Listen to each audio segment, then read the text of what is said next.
Bizarre Brain Comics.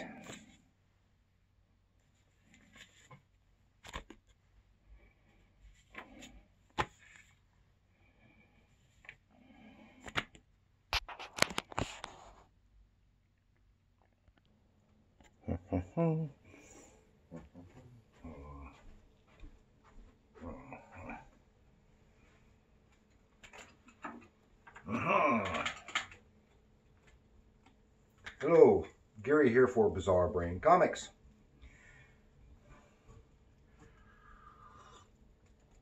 This is where I like to take a look at some older comics, talk about the characters, the creators, and then kind of break down the stories and the art.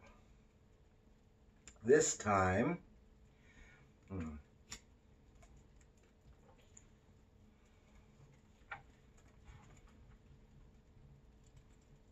I want to talk about this issue right here from Marvel Comics.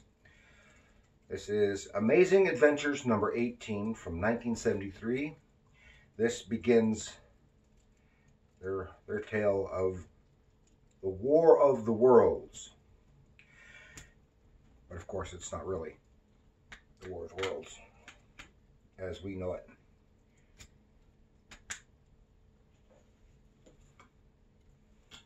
And see what it has to say here. In the big book of knowledge. So this is Amazing Adventures number 18, Marvel Comics, War of the Worlds, Killraven. Okay, this is written by Gerry Conway with art by Neal Adams and Howie Chaykin. Howard, but most of his career is known as Howie Chaykin from Marvel Comics 1973. Okay, this is a Marvel comic featuring the character Killraven, and it's based on concepts from H.G. Wells' War of the Worlds. And it was created by Roy Thomas, Gerry Conway, and Neal Adams. And it first appeared, of course, in Amazing Adventures number 18. And later the title feature was changed to just Killraven, kind of subtitled The Warrior of the Worlds. Okay, the series featured the first dramatic interracial kiss in American color comics. And later, Don McGregor took over the series with issue 21 through its final issue of 39. I'm not sure if that was just the art or the writing and the art. I would have to look. I'll talk about Gerry Conway, who was the primary writer, and I think Gerry Conway wrote the whole series, and drawn by Don McGregor, who did some marvelous stuff. But we're not going to talk about him. Okay, Gerry Conway, he was born in 1952. He's an American comic book writer and editor and TV writer, and had a couple other credit things listed for him. But he has created such characters as the Punisher, the Scarlet Spider in Spider-Man stories, and the first Ms. Marvel for Marvel Comics. And in DC Comics, he created Firestorm, Power Girl, and the Jason Todd Robin and Killer Croc in Batman.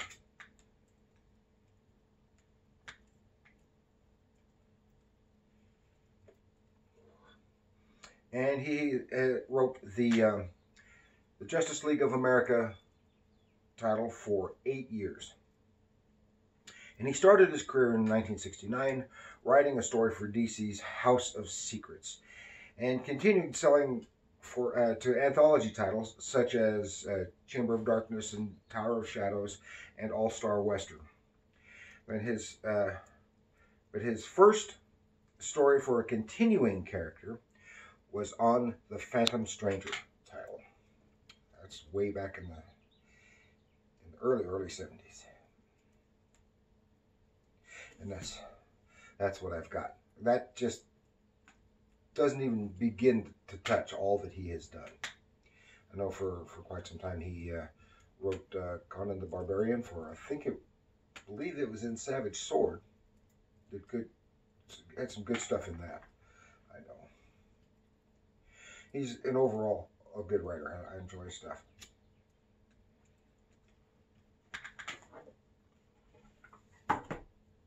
Okay, let us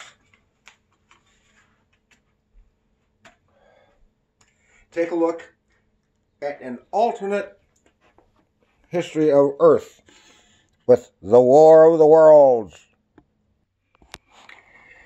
Yes, and here you can get a better look at that complete cover image. That's a great cover. I really like that image. And this is drawn, I believe, by, there's no credits for it, so I believe it's drawn by John Romita, or at the very least, it was inked by John Romita. Jazzy John Romita. And I like that image right there, too. And, of course, it does give credit for, this is based on concepts created in the prophetic novel by H.G. Wells. And The War of the Worlds is one of my favorite novels. H.G. Wells, and the first of a whole slew of alien invasion novels over the decades, over the past century and nearly a century and a quarter, as well as movies. And it was the first movie adaptation from the 1950s, a great movie. Deviated quite a bit from the novel, as well as the newer version from, what was it, about 12, 15 years ago with Tom Cruise. Both of them are great movies, and they just kind of go, oh my gosh, and a lot of it. And of course, that classic 50s one had some marvelous special effects for the time, and they, for the most part, still hold up today. You can see some of the wires in there, but still, I think they did a great job. George Powell production, and there have been a few other comic book adaptations of War of the Worlds, as well as other adaptations. I have one that is a classic, not Classics Illustrated, but is a Marvel Classics Edition, I think what they called it, when Marvel in the 70s was doing, I think it was after the end of the Classics Illustrated age, they started doing some classic novels adapted to comics, and I loved a lot of those, including their version of War of the Worlds there. And of course, War of the Worlds is very well known for the radio show, 1938, Orson Welles, very great. Now the great production supposedly caused a lot of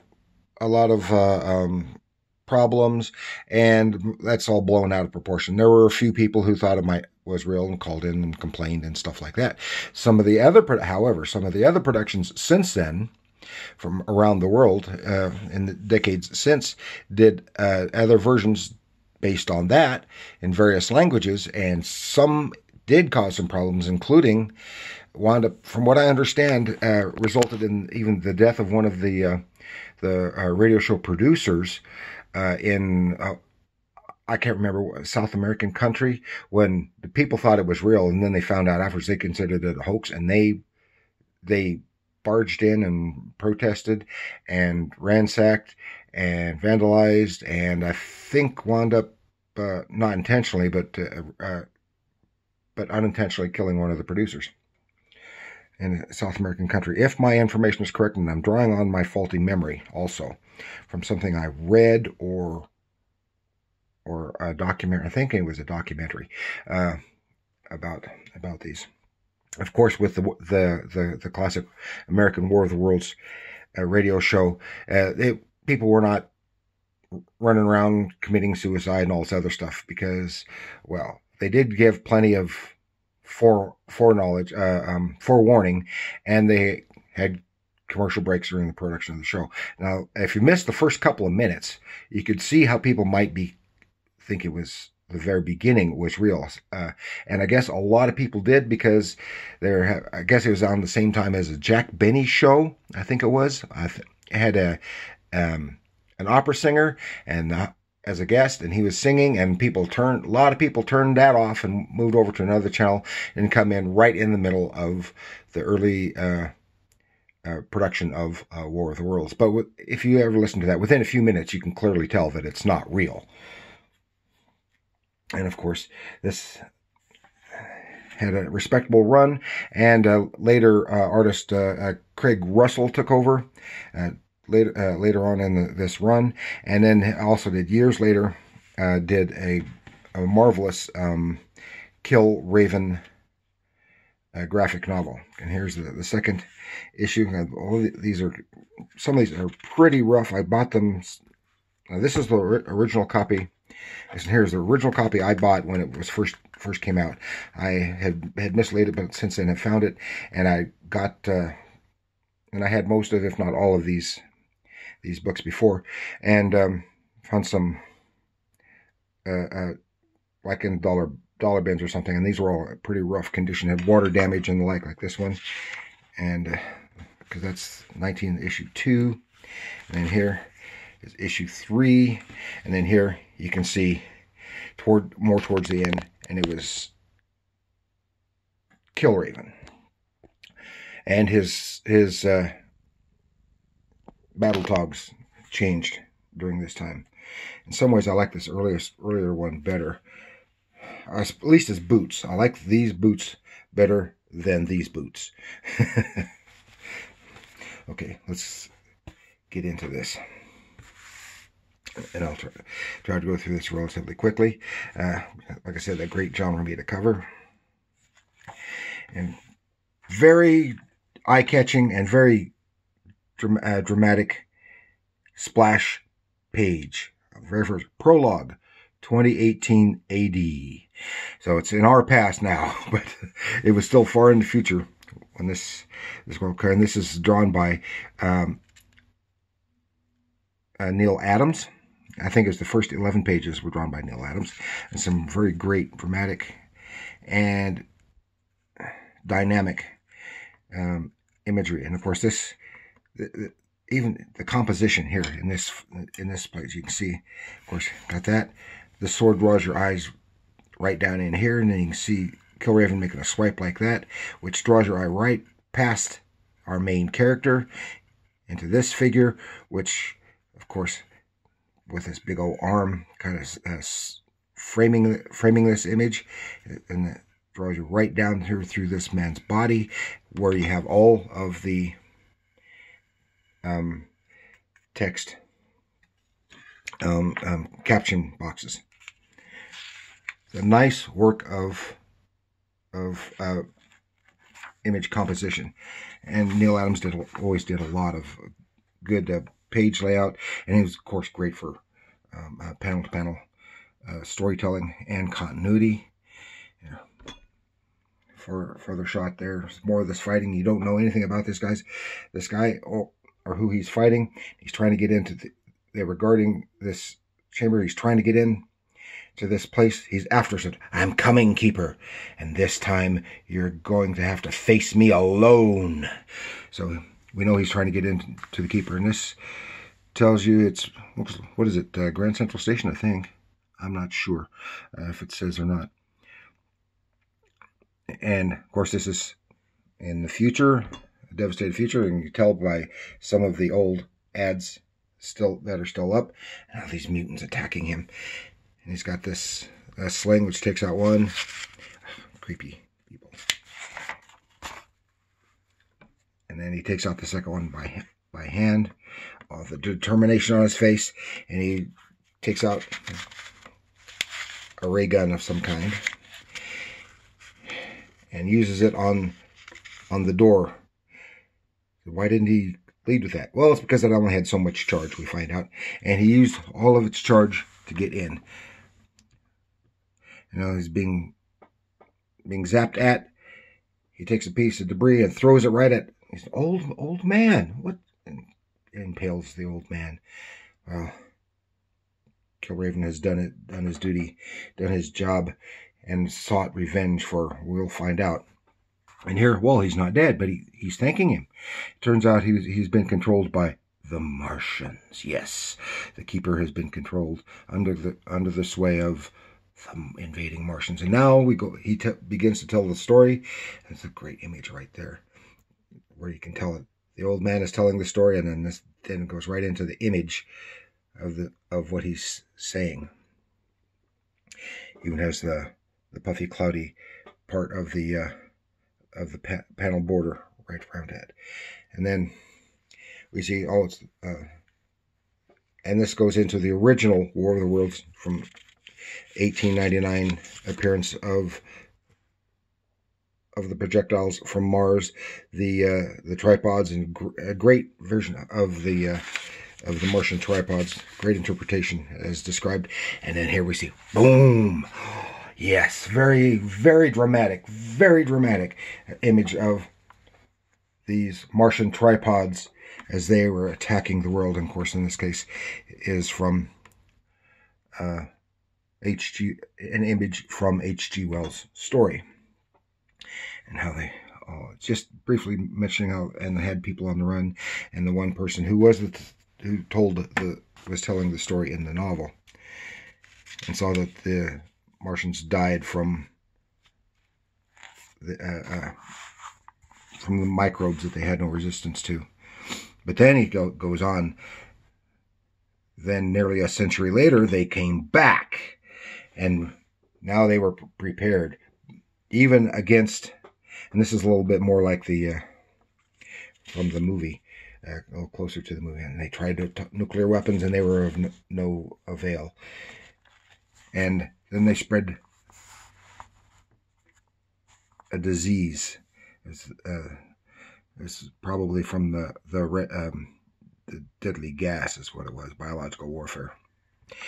They learned from their previous encounter. And the disease was spreading and killing people en masse. So much so that the only small victories they got was like in this case, when diseased pilots at death's door crashing their aircraft into the tripods and other things. They had small victories. But eventually it was overtaken. The world was overtaken. And they became the rulers of the planet Earth. And here we see a young, what's his name, Jonathan Raven, and his mother and a little brother, and they're running from the Martians, being helped out by this lady here, and they stay with her for a while, and finally have to go meet somebody, and somebody in the helicopter lands. They thought they're going to help them. Hey, we've been here for 2 weeks, and then first thing, zaps the women, kills both women. Takes off with one of the babies, the little brother, Jonathan Raven's brother, and then takes the older boy, in which he is raised, trained to be a gladiator for the pleasure of the Martians. And here we still don't actually see the Martians. I don't think we even see an actual Martian in this story. They're encased here. That's a Martian inside that egg-shaped cocoon thing. And on, and how he's raised to be a gladiator, but he uses that training to escape. Here he is taking out a robot as he escapes, surviving in the wild, meeting up with some resistance people, and eventually coming to lead a group of resistance fighters. And then his assault. Here he is taking over Staten Island, leading an assault. And then, that first creepy critter that he encountered has regained consciousness and attacked him again, where he kills him. And then suddenly, oh no, sirens, Martians' eyes, no, not. And then there's the sirens of 7th Avenue, which is next. And I forgot to highlight here. Here is where Neal Adams' art stops.